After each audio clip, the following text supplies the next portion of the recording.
¡Hey, muchacho!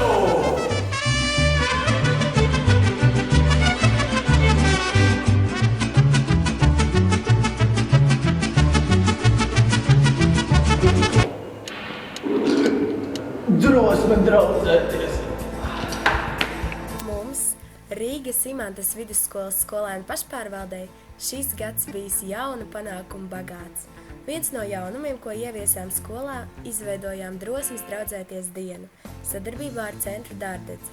5. līdz 9. klases skolēniem bija iespēja noklausīties stāstu par mobbinga sekām, izmēģināt morālo mobbingu un izvērtēt sajūtas pēc tā, kā arī izveidot draudzīgo klases bildi un noskatīties iedvesmojošus video, kas aicina nostāties pret mobbingu.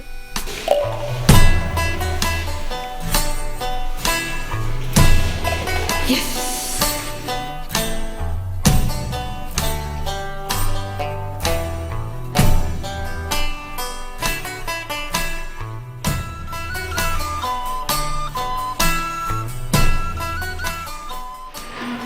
Eksperimentu diena.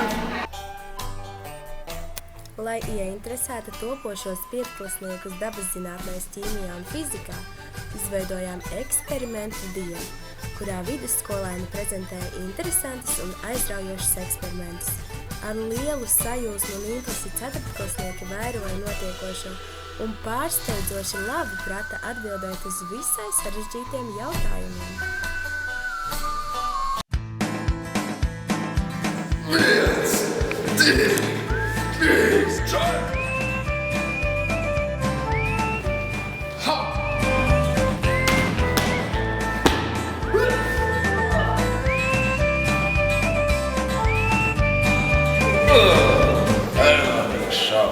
Jau vairākus gadus mūsu skolā nebija noticis aerobikas konkurss. Noskaidrojot, ka liela daļa skolēnu ir ieinteresēti, nolēmām atjaunot tradīciju. Skolēni aerobikas šovam gatavojās ļoti atbildīgi, ar interesantām un radošām idejām. Šis bija arī pirmais pasākums, kurā izmēģinājām piesaistīt sponsorus. Saņēmām pārsteidzoši lielu atbalstu gan no Psaiho, Ādugas, Ķertrudes ielas teātra kā Suns un šautavas. Šādi panākumi un gandarījums sniedz mums stimulu sniegties vēl pēc jaunām un trakām idejām. Mēs Esam Rīgas Imantas Vidusskolas jaunā un skolēnu pašpārvalde.